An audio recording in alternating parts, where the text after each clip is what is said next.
setting boundaries, and saying no. In this lesson, you'll learn how to refuse a request in English politely, clearly, and without a long apology. 2 dialogues, the exact phrases to use, and a short quiz at the end.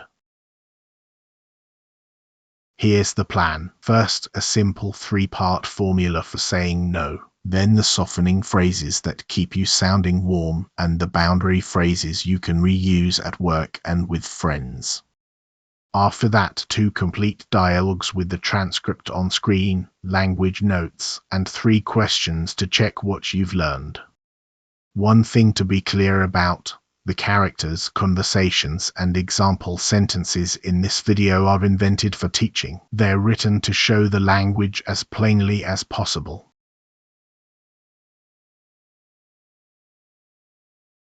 Almost every good refusal has the same 3 moves. 1. Acknowledge. Show the other person you heard them. 2. Refuse, in one clear line. 3. Offer, either an alternative or a sentence that closes the topic. Listen to how short that is. Thanks for thinking of me, but I can't take that on this week. I could look at it next Monday. Acknowledge, refuse, offer, under 20 words, and nobody is offended.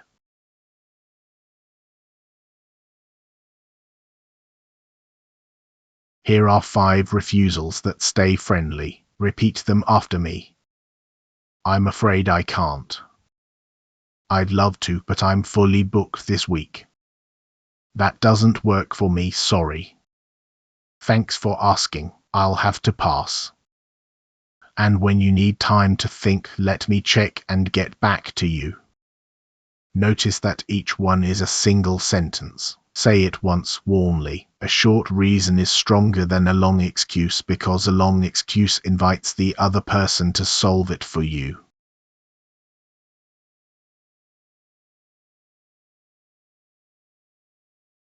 A refusal answers one request. A boundary sets the rule for next time. Listen to the difference. I don't check emails after 6. I need to keep my weekends free. That's not something I do. I'm not comfortable with that. Please ask me first next time. Every one of those describes what you do. That's the trick. A boundary is a statement about yourself, not an order to the other person, and that's why it rarely starts an argument.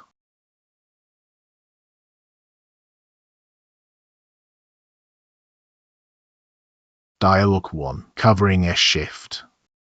A shop office on a Thursday afternoon. Priya is a team leader, and she's short-staffed for Saturday morning. Daniel keeps his Saturdays for his family. Priya and Daniel are invented characters, and this conversation was written for this lesson. Listen for the 3 moves: acknowledge, refuse, offer. Daniel, are you free on Saturday? We're short-staffed and I could really use you for the morning shift. Thanks for thinking of me, Priya. I'm afraid I can't this weekend. I've already got plans with my family. It's only 4 hours. Couldn't you move things around? I'd love to help, but Saturday is the one day I keep for my family. That's not something I want to change.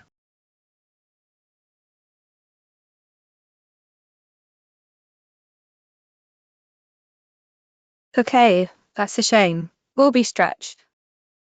I'm sorry it puts you in a difficult spot. I can't do Saturday, but I could come in early on Monday if that helps. Actually, that would help. Let's do that. Great. I'll be in at 7.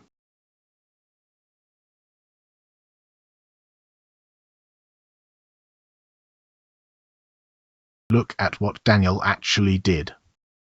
He acknowledged first. Thanks for thinking of me. That one phrase keeps the relationship warm before the refusal lands. Then, I'm afraid I can't. That's a complete answer. He gives one short reason and stops. When Priya pushed, he didn't invent a new excuse. He repeated the same boundary, calmly. That's called the broken record technique, and it works because there's nothing new to argue with. He said sorry, but notice what he apologized for. He was sorry that it put her in a difficult spot. He never apologized for his answer. And he closed with an alternative. I can't do Saturday, but I could come in early on Monday. Goodwill, without giving up the boundary.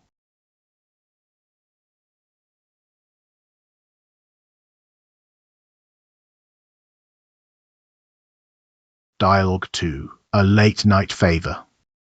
A phone call at 11:30 at night. Maya is an old friend. She's anxious, and she needs money before payday. Tom doesn't lend money to anyone. Maya and Tom are invented characters, and this conversation was written for this lesson. This one is harder, because a friend can make you feel guilty in a way a colleague can't. Tom, I know it's late, but could you lend me £200 until payday? I'm desperate.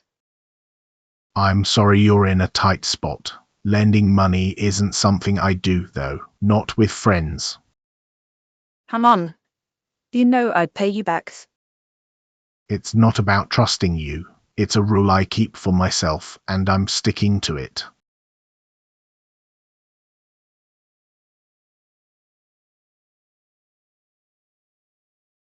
Piers, I thought you'd have my back. I do have your back, just not with a loan. I'll happily sit down with you tomorrow and go through what's due this week. All right. Sorry for calling so late. It's okay. One thing, though. After 10 at night, send me a message and I'll reply in the morning.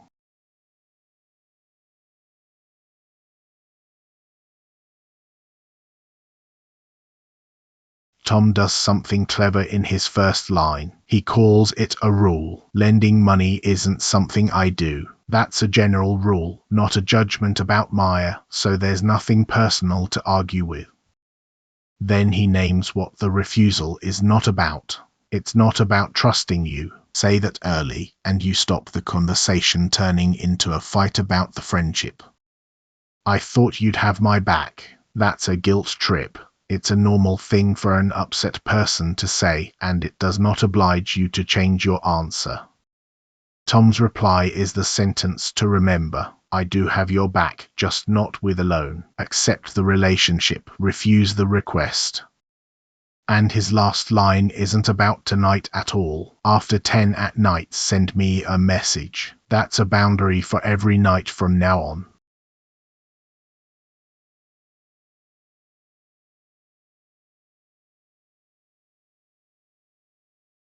Let's put the good habits and the bad habits side by side. On the left, the phrases that work. I'm afraid I can't. That doesn't work for me. I can't do this, but I could do that. It's a rule I keep for myself. And let me check and get back to you. On the right, the habits that cause trouble. Saying I'll try when you already mean no. A long invented excuse which invites the other person to negotiate. Apologizing 3 times which makes your answer sound negotiable. Saying yes now and cancelling later. And arguing about whether your reason is good enough. Warm tone, firm content. The kindest refusal is the one that's clear the first time.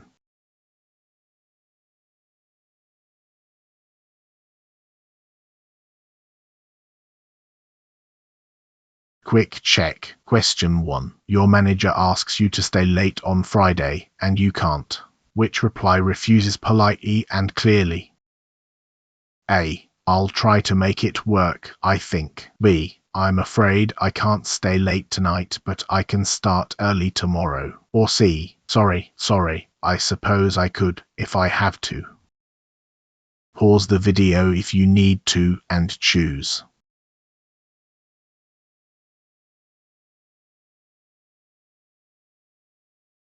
The answer is B. It refuses in one line, and it offers an alternative. A and C both leave the door open, and that's the real problem with them. Your manager will simply ask you again tomorrow.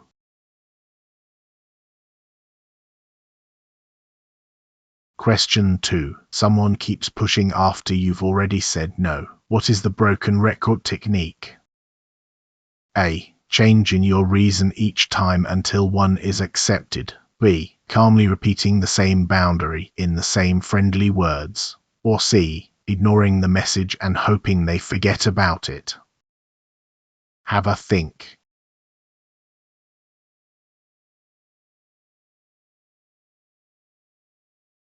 It's B. Calmly repeating the same boundary in the same friendly words. A new reason gives the other person something new to argue with. The same calm sentence repeated quietly ends the negotiation.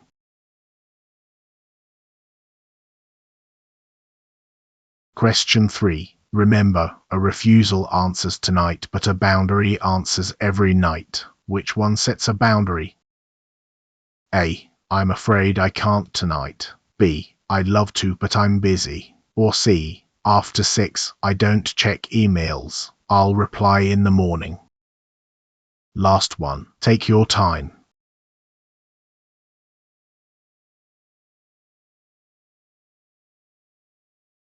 It's C. After 6, I don't check emails. It states a rule about what you do, so it covers every future request. A and B only answer this one evening.